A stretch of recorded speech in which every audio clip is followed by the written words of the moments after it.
Today I want to answer a question that some people may be contemplating in their head, or maybe you've heard different perspectives here. And this question is variety good for your training? Specifically like a large variety of exercises. And there's kind of two thoughts on this. One, to get really good at something, you need to focus on something. You know, if you want to be the next best basketball player in the world, you need to play basketball. You can't play basketball, football, soccer, hockey, all this stuff and expect to be the best basketball player ever. Although when you're younger, you do want to kind of broaden everything and get that. People acknowledge this, like you don't want to force kids into one sport because they kind of have negative adaptations, or they specialize too soon and they get burnt out, or their body gets used to certain patterns. But it's funny that we don't really think about that in adults. Like, oh, if you're an adult, you know, you want to, like I just said, you want to become the best basketball player, you need to play basketball only. But then we say, well, kids, when you're developing, you don't want to just play basketball, you want to play many different sports and not expose your body to the same input all the time. And then the other one would just be like, oh, you need variety, you know, you got to keep the body guessing. Your body gets used to something, like you do push-ups one workout, the next workout you got to do dips, the next workout you got to do skull crushers, right? We got to always change it up and keep those muscles guessing. And obviously, as with most things in life, for most people, the truth is somewhere in the middle. I mean, you don't want to be doing random crap every single day. You know, you don't want to find the newest exercise. So one day, you know, you go jump rope, and then the next day you're doing body weight exercises, the next day you're powerlifting, the next day you're doing shake weight exercises, the next day you're doing bands, the next day you're doing plyometrics. Like, this just isn't going to work, and for most people you're not going to have time to do all these different things. But variety is very important. If you look at human beings through evolution, we did not get to where we are by being specialists. We got to where we are by being generalists. We're omnivores. You know, we hunt food, we scavenge food, we trapped food, we gathered food, we picked things out of trees, we climbed trees to get honey, we picked roots out of the ground, we start fires and started cooking. We're not like cheetahs who just put all our eggs in one basket. Like, we need to be fast. We need to be so fast that we can catch these animals. And if you look at cheetahs, like, they're not all that successful. Like, I think something like 1 out of 4, 1 out of 5 hunts, they're actually successful. And this is kind of just a little tangent here, but human beings are very good at many different things. You can definitely specialize. Like, you look at Brian Shaw or Hathor Bjornsson or any of these like World's Strongest Man guys. These things are possible, but these guys are also like the 1% of the 1%. These are the genetic outliers who, you know, this is what they were good at. They gravitated towards this. If I just decided going, I want to be the world's strongest man, highly doubt I would even place like in the top 100 in my weight division, which even if I put on 30 pounds or whatever of muscle, I probably wouldn't place, just because I don't have it. I'm not an outlier. I'm more in the middle of the spectrum, where I'm kind of good at strength, I'm kind of good at endurance, I'm kind of good at power, but I don't really excel at any of these things, and that's where most people are. So in your programs you're making for yourself, you want to have enough variety that you don't get bored. And for certain people, this could be a little bit of variety. For certain people, maybe they like a lot of variety. But you want to have enough kind of structure in there to know how good you're getting. You know, you want to keep the same exercises in there with roughly the same weight for at least a good couple weeks, or maybe even a month or two, just to make sure you're progressing and getting good at something. And then in the beginning, I think you should stick more to structure. Like, you want to have some variety, you want to hit different muscle groups, but in the beginning you just need to hammer in a program. You need to figure out what you're good at, you need to figure out what you enjoy doing, and you need to stick with pretty much those same things, and then really get good at that. And then once you've kind of hit those newbie gains, and you know you're lifting appreciable amounts of weight, your conditioning isn't garbage, you don't get winded going up a flight of stairs, then you can kind of decide, what do you want to do? Do you want to specialize? Are you really interested in something? Or are you just one of these people that just wants to be healthy? You want to age good, you want to look young, you want to feel good, you want to be muscular, you want to be able to take your shirt off at the beach or whatever and not feel self-conscious. For these people, really, the only thing that matters is you're doing what you like and you're sticking to it. And for a lot of people, variety is gonna help you do that. And also, like I said, human beings are very successful at many different things. Like I said, kids who specialize in sports too early, they kind of burn out and they kind of overuse certain joints or certain movement patterns because they're not exposed to a lot of different things. So if you're looking to just stay healthy, get some variety in there. A lot of people just get stuck in a rut, like I'm gonna do lower body, it's squats and it's deadlifts or whatever, and kind of the powerlifting world has really took over so much of this workout stuff.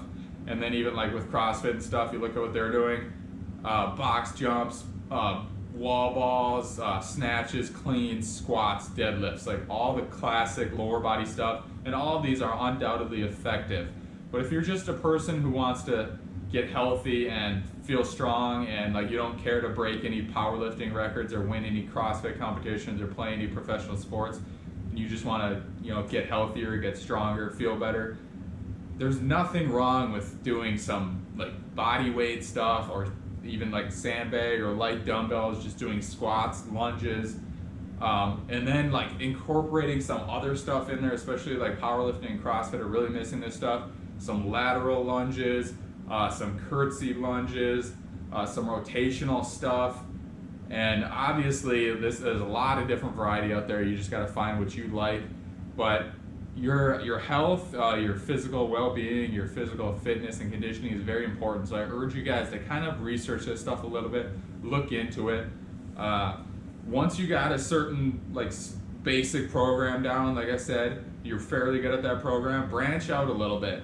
Maybe you've been doing squats, lunges, deadlifts, and you're really happy with your lower body stuff, but you're thinking, you know what, I don't really want to do these for the rest of my life, and only these are they're kind of getting boring, or maybe my knees are hurting a little bit because I'm doing the same thing all the time.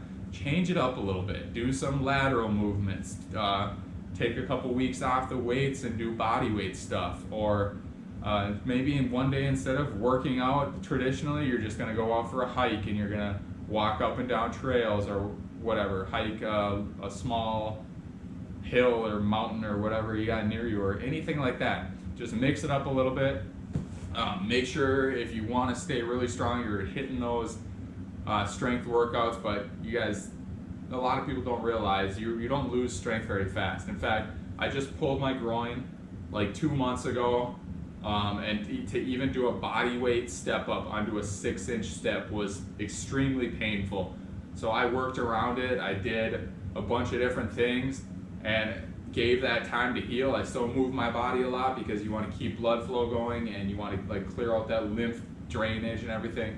Make sure that you're getting blood to the injured muscle so it can heal. And I worked around it, anything that didn't cause pain.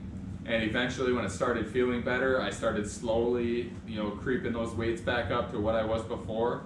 And after about a month of pulling my groin and not being able to do a body weight step up onto a 6-inch step, I was back to my former levels of strength.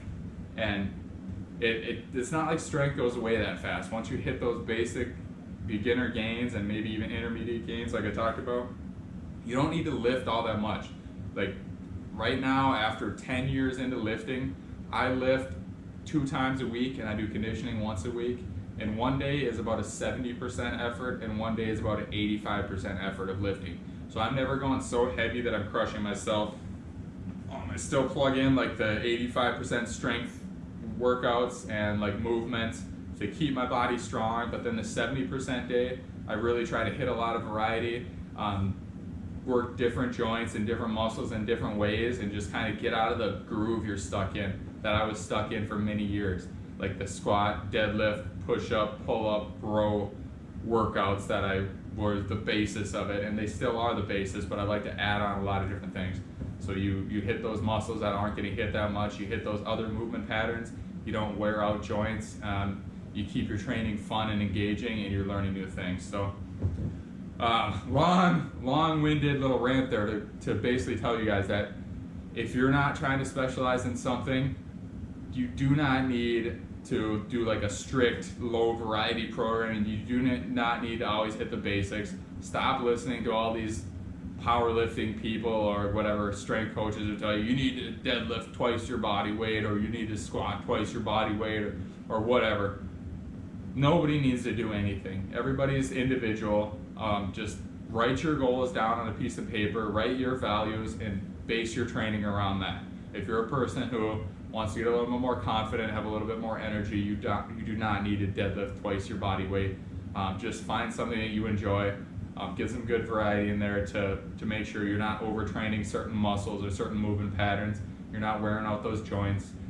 Make sure that you're training opposing muscle groups. So if you're working your back a lot, train your abs as much. If you're working your quads a lot, train your hamstrings. If you're doing a ton of bicep curls, put in more push-ups or tricep movements. Just keep everything balanced. Work on your rotations a little bit, work on your lateral stuff, and another thing, stretch. Everybody talks about, oh, stretching makes you weak, blah, blah, blah, whatever. Stretch. You don't have to stretch all the time. You don't have to stretch for several minutes at a time, but just stretch throughout the day periodically like a cat. And just keep things loose, keep things limber, get a good variety, and that's definitely what I recommend. That's what I've kind of shifted my training to. Still keep those numbers up, still stay strong, still hit those things, but then add in some varieties for better health. If you guys have any questions about this, any specific things that you want me to chime in on or help you out with, feel free to leave a comment and I'll try to answer your questions best I can or make a follow-up video on any questions. So please subscribe if you enjoy this content. Hopefully I can do a lot more basement workout videos and just kind of helpful videos like this and equipment reviews. So thanks so much for watching, guys. I will see you next time.